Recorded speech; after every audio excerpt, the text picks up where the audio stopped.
तो ये आपको बता दें, प्रधानमंत्री मोदी वाराणसी से सांसद हैं और प्रधानमंत्री मोदी के करिश्मे का असर है कि जब वो सांसद बने यूपी में बीजेपी मजबूत होती जा रही है, लेकिन समाजवादी पार्टी लगातार कमजोर हो रही है। अखिलेश 2017, 2019, 2022 3 चुनाव बैक टू बैक हार चुके हैं। इन चुनावों में उन्होंने सारे समीकरण, सारे दाव पेच आजमाए, लेकिन मोदी मैजिक के आगे कुछ काम न आया। हाल ही में 5 राज्यों में विधानसभा चुनाव में भी ऐसे ही नतीजे दिखे, जिसके बाद अखिलेश ने वही बयान दिया जो हर चुनाव के बाद वो देते हैं, जिसे लेकर पीएम मोदी ने अखिलेश पर हमला किया है।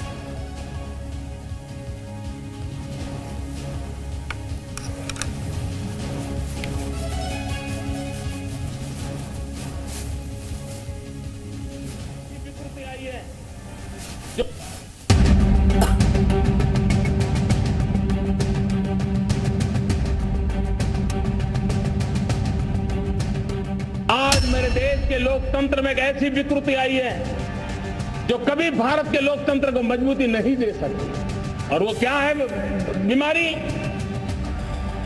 परिवारवादी पार्टियां। और उनका तो मंत्र क्या है? Party of the family, by the family and for the family. वैसे प्रधानमंत्री कम ही विपक्ष के नेताओं का नाम लेते हैं, लेकिन जब बोलते हैं तो उनकी घिग्गी बना देते हैं। इस बार पीएम का क्रोध अखिलेश यादव पर बरपा है। एक अखबार को दिए इंटरव्यू में पीएम ने कहा, अखिलेश को चुनाव में तिनके की जरूरत। अखिलेश हर बार नया तिनका ढूंढते हैं। परिवारवाद लोकतंत्र के लिए खतरा है। सकारात्मक राजनीति करे विपक्ष। बता दें, सपा सुप्रीमो अखिलेश यादव ने विधानसभा चुनाव के बाद ईवीएम पर सवाल उठाए थे, तो वहीं संसद की सुरक्षा में सेंधमारी को लेकर भी बीजेपी सरकार को घेरा था। उन्होंने कहा, बीजेपी अब देश में सुरक्षा के मुद्दे पर चुनाव नहीं लड़ना चाहती। 2 युवकों का कूदना साजिश की ओर इशारा है, जिसका जवाब अपने इंटरव्यू से पीएम मोदी ने दिया। अखिलेश पर पीएम मोदी के हमले पर सपा नेता उदयवीर सिंह ने क्या कहा, सुनिए। मोदी जी ने जो बयान दिया है उससे ये साबित किया है कि उनकी चिंता उत्तर प्रदेश है। उत्तर प्रदेश का गठबंधन है और समाजवादी पार्टी की भारतीय जनता पार्टी के साथ लगातार संघर्ष करने वाली क्षमता के कारण उत्तर प्रदेश उनके निशाने पर है, उनकी प्रायोरिटी पर है और वो इससे परेशान है।